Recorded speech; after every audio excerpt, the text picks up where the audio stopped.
Hi welcome back to Anushree's kitchen. അപ്പോൾ ഇന്ന് ഞാൻ ഉണ്ടാക്കാൻ പോകുന്ന റെസിപ്പി ചോളം വെച്ചിട്ടാണ്.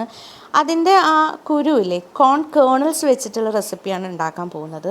ഇപ്പോൾ ഒരു വെറൈറ്റി ആയിട്ടുള്ള റെസിപ്പിയാണ്. നമ്മൾ സാധാരണ പുഴുങ്ങിയിട്ടാണ് കഴിക്കാറ്. അതിൽ നിന്ന് കുറച്ച് വെറൈറ്റി ആയിട്ട്. അപ്പോൾ നമുക്ക് നോക്കിയാലോ.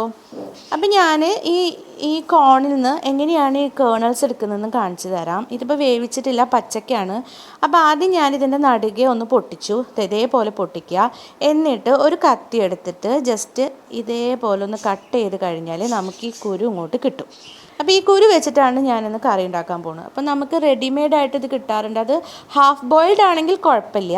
അതല്ല നമ്മൾ പോപ്കോൺ വാങ്ങിച്ച് കഴിക്കില്ല, അതിനും വേണ്ടിയിട്ട് മേടിക്കാറുണ്ട്. അത് പക്ഷേ ഉണക്കിയതായിരിക്കും, അത് ശരിയാവില്ല. അപ്പോൾ ഹാഫ് ബോയിൽഡ് ആണെങ്കിൽ നിങ്ങൾക്ക് മേടിക്കാം. ഇനിയിപ്പോൾ ഇതുപോലെ എടുത്ത കോൺ കേണൽസ് 1 കപ്പാണ് ഞാൻ എടുത്തിട്ടുള്ളത്. 1 കപ്പ് വെച്ചിട്ടാണ് ഞാനിത് ഉണ്ടാക്കാൻ പോകുന്നത്.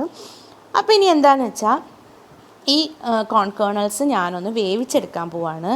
അപ്പോൾ ഇത് ഒരു പാത്രത്തിലേക്ക് ഇട്ട് കൊടുത്തു. 1 കപ്പ് വെള്ളം കൂടി ഞാനിതിലേക്ക് ഒഴിച്ചു കൊടുക്കാൻ പോവാണ്. ഒഴിച്ചു കൊടുത്ത് നമുക്കിത് നന്നായി ഒന്ന് വേവിച്ചെടുക്കാം.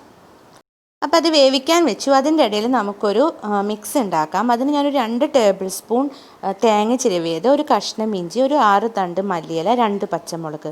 ഇത് ഞാൻ 1 ടീസ്പൂൺ വെള്ളം ഒഴിച്ച് നന്നായി ഒരു പേസ്റ്റാക്കി അരച്ചെടുക്കാൻ പോവാണ്.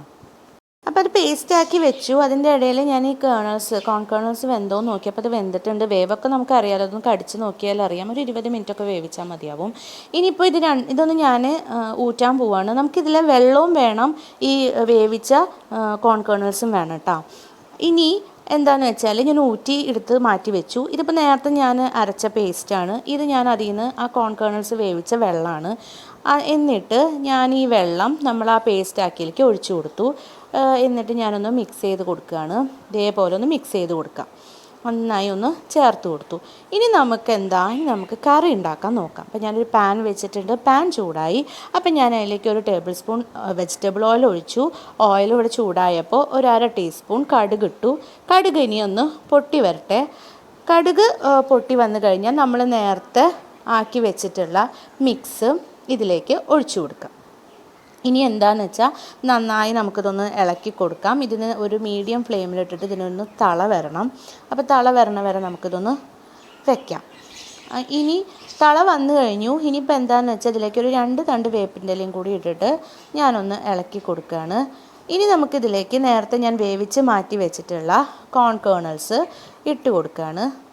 ഇതിലേക്ക് ഇട്ട് കൊടുത്ത് നമുക്ക് നന്നായി ഇനി ഒന്ന് ചേർത്ത് കൊടുക്കാം.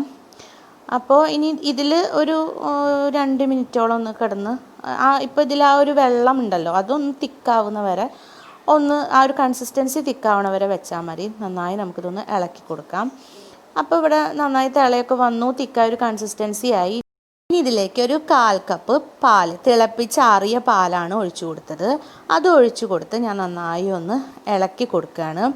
അത് കഴിഞ്ഞാൽ നമുക്ക് 1 ടേബിൾ സ്പൂൺ അധികം പുളിയില്ലാത്ത തൈരാണ്, അതും ഞാൻ ഒഴിച്ചു കൊടുത്തു. ഇനി നമുക്ക് വീണ്ടും ഒന്നും കൂടി നന്നായി മിക്സ് ചെയ്ത് കൊടുക്കാം. അതിനുശേഷം നമുക്ക് പാകത്തിന് ഉപ്പിട്ട് കൊടുക്കാം. ഉപ്പിട്ട് കൊടുത്തു.